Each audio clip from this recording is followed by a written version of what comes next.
नमस्कार। आज हम एक सफर पर चलेंगे, प्रकाश की दुनिया में। हम जानेंगे वो बुनियादी नियम जिनकी वजह से हम अपने चारों ओर की दुनिया देख पाते हैं। तो चलिए शुरू करते हैं। तो सवाल ये है कि वो कौन से अदृश्य नियम हैं जो हमारी दुनिया को देखने लायक बनाते हैं। और यही सवाल हमें आज के इस सफर पर ले जा रहा है। अगर हम ये समझ गए ना कि लाइट यानी प्रकाश काम कैसे करता है, तो समझ लीजिए हम ये भी जान जाएंगे कि हमें अपने आसपास की हर चीज क्यों और कैसे दिखती है। तो इससे पहले कि हम रिफ्लेक्शन और रिफ्रैक्शन यानी परावर्तन और अपवर्तन की गहराइयों में जाएं, हमें सबसे पहले एक बहुत ही बेसिक, बहुत ही बुनियादी नियम समझना होगा। और वो है कि आखिर प्रकाश एक जगह से दूसरी जगह जाता कैसे है। ये बड़ा सिंपल है। जब तक लाइट किसी चीज से टकराती नहीं है ना, वो एकदम सीधी लाइन में चलती है। बिल्कुल एक लेजर बीम की तरह सोचिए। कैसे वो हवा में एकदम सीधी जाती है। बस यही है प्रकाश का पहला और सबसे जरूरी नियम।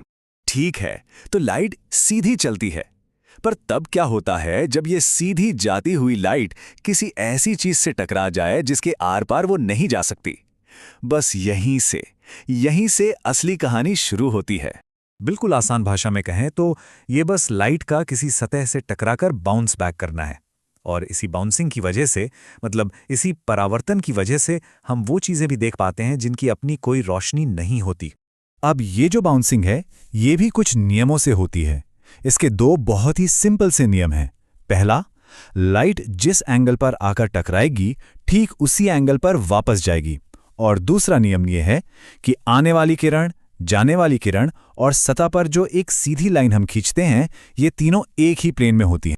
और पता है, इन्हीं दो सिंपल से नियमों का नतीजा है कि जब भी हम एक फ्लैट मिरर यानी शीशे में देखते हैं तो हमें एक परफेक्ट, एकदम स्टेबल इमेज दिखती है। ये फिजिक्स के दो सटीक नियम हैं जो हर बार बिना किसी गलती के बिल्कुल ऐसे ही काम करते हैं। लेकिन इसमें एक मजेदार बात है। शीशे में जो इमेज दिखती है ना, वो असल में असली नहीं होती। मतलब वो वर्चुअल होती है, शीशे के पीछे बनती हुई लगती है। वो साइज में बिल्कुल ऑब्जेक्ट के बराबर होती है। और हाँ, एक और खास बात, वो लैटरली इन्वर्टेड होती है। मतलब हमारा बायां हाथ उसमें दायां दिखता है। अच्छा, ये तो बात हुई एक सपाट फ्लैट शीशे की।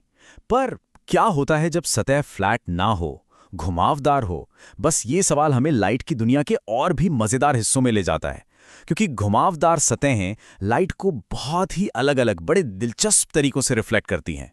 तो यहाँ दो तरह के घुमावदार शीशे हैं, कॉनकेव और कॉन्वेक्स।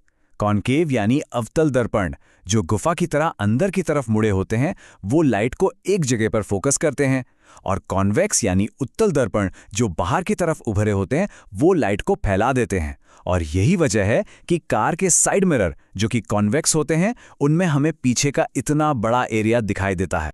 तो ये तो थी लाइट के टकराकर लौटने की कहानी, यानी परावर्तन। अब आगे बढ़ते हैं और बात करते हैं तब की जब लाइट किसी चीज से टकराकर लौटती नहीं, बल्कि उसके अंदर से गुजर जाती है। जब ऐसा होता है तो एक और कमाल की घटना होती है, जिसे हम अपवर्तन या रिफ्रैक्शन कहते हैं। कभी ध्यान दिया है कि पानी के गिलास में रखी हुई एक पेंसिल या स्ट्रॉ मुड़ी हुई क्यों दिखती है? इसका जवाब है अपवर्तन। होता यह है कि जब लाइट एक मीडियम से दूसरे में जाती है, जैसे हवा से पानी में, तो वो थोड़ी से मुड़ जाती है, अपना रास्ता बदल लेती है। पर सवाल है, वो मुड़ती क्यों है? इसका एक ही कारण है, स्पीड का बदलना। जी हां, प्रकाश अलग अलग चीजों में अलग अलग स्पीड से चलता है। जैसे हवा में तेज, पानी में थोड़ा धीमा। और बस स्पीड में आया यही बदलाव उसे मुड़ने पर मजबूर कर देता है। जैसे पानी का रिफ्रैक्टिव इंडेक्स है 1.33।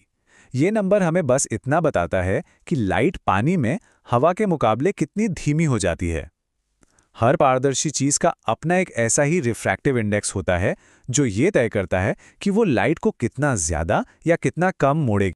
और इसी मुड़ने वाले सिद्धांत का इस्तेमाल हम करते हैं लेंस में। यहां भी दो तरह के लेंस हैं। कॉन्वेक्स यानी उत्तल लेंस, जो बीच में मोटे होते हैं, वो लाइट को एक जगह इकट्ठा करते हैं। इनसे चीजें बड़ी दिखती हैं, जैसे कि एक मैग्नीफाइंग ग्लास। और दूसरे होते हैं कॉनकेव यानी अवतल लेंस, जो बीच में पतले होते हैं। ये लाइट को फैला देते हैं और इनका इस्तेमाल निकट दृष्टि दोष या नियर साइटेडनेस को ठीक करने वाले चश्मों में होता है। तो अब तक हमने लाइट के टकराने और मुड़ने यानी परावर्तन और अपवर्तन के नियम समझ लिए हैं। अब देखते हैं कि इन दो बहुत ही सरल से सिद्धांतों ने असल में हमारी दुनिया को कैसे बदला है।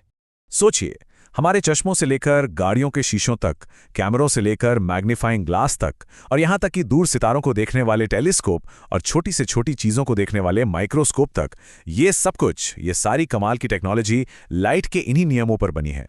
मतलब चाहे वो एक मामूली सा मैग्नीफाइंग ग्लास हो या फिर एक बहुत ही कॉम्प्लेक्स कैमरा, इन सब के पीछे का सिद्धांत बस एक ही है, लाइट के बाउंस होने और बेंड होने को, यानी उसके रास्ते को एकदम सटीक तरीके से कंट्रोल करना।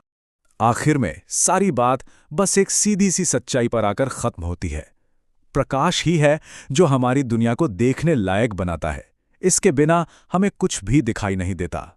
ये हमारी दुनिया को महसूस करने का, उसे अनुभव करने का आधार है।